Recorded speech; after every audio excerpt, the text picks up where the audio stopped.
Hello and welcome back to another video. I am Angst, but you can call me Katie. As you may be able to hear throughout this video, my voice is a little bit scratchy. It's been pretty dusty and windy down here in Arizona, and I've had all sorts of fun with a sinus infection. But anyway, let's get rolling with the subject at hand. The American Academy of Pediatrics, the CDC's, the World Health Organization, and the Institute of Medicine all agree that there's probably no relationship between autism and vaccines. Let's talk about this mythical link between the two. Before we get into this topic, I'd like to get a couple things cleared up. First, what exactly is autism? Autism is a condition that affects the brain and makes communicating and interacting with others more difficult. The causes are not fully known, however, genetics, differences in brain anatomy, and toxic substances in the environment are thought to contribute to children developing the condition. But how did the idea that vaccines play a role even get started? Well, much of the blame lies within a study published in 1998.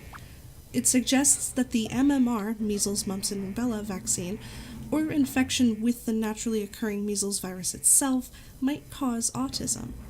Later, the research used in that study was found to be false, resulting with the doctor who wrote it losing his medical license, and the medical journal that published it quickly retracted the paper.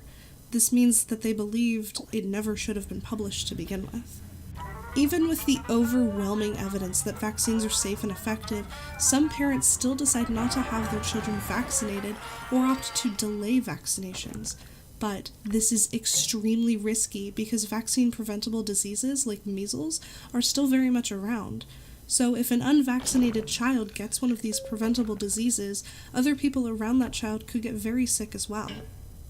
The parental concern is difficult to suppress for a number of reasons. Parents are bombarded with information that can take a life of its own online. The concepts around scientific testing are difficult to understand, making it tough to separate good science from bad.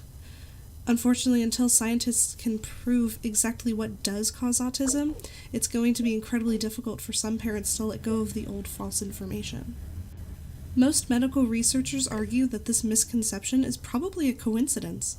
Autism symptoms tend to become apparent around the same time that a child is scheduled to get their routine vaccinations. On to the current science of the matter. Since that false study in 1998, we've had extensive scientific research through these last 2 decades to determine whether there is any link between childhood vaccination and autism. Now the results of the research are very clear. Vaccines do not cause autism.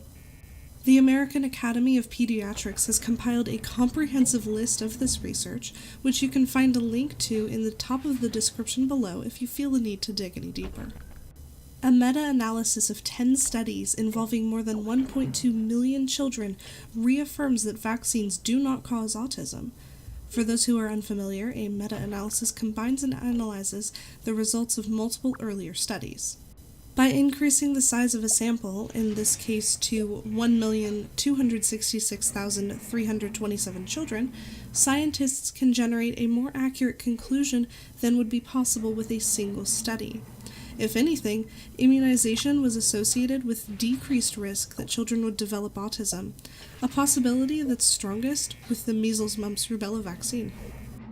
Let's go over the upsides to vaccinations and immunizations since this downside is a bust. Immunizations can save your child's life. Because of advances in medical science, your child can be protected against more diseases than ever before.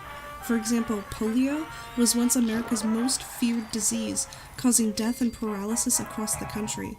But today, thanks to vaccination, there are no reports of polio in the United States. Vaccination is very safe and effective. Vaccines are only given to children after a long and careful review by scientists, doctors, and healthcare professionals. Vaccines will involve some discomfort and may cause pain, redness, or tenderness at the site of injection, but this is minimal compared to the pain, discomfort, and trauma of the diseases that these vaccines prevent.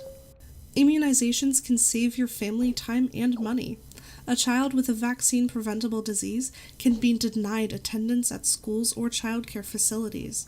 Some vaccine-preventable diseases can result in prolonged disabilities and could take a financial toll because of lost time at work, medical bills, or long-term disability care. Immunization protects future generations.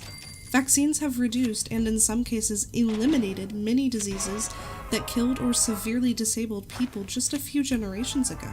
For example, smallpox vaccination eradicated that disease worldwide. Your children don't have to get smallpox shots anymore because the disease no longer exists. Try not to buy into too many old wives' tales.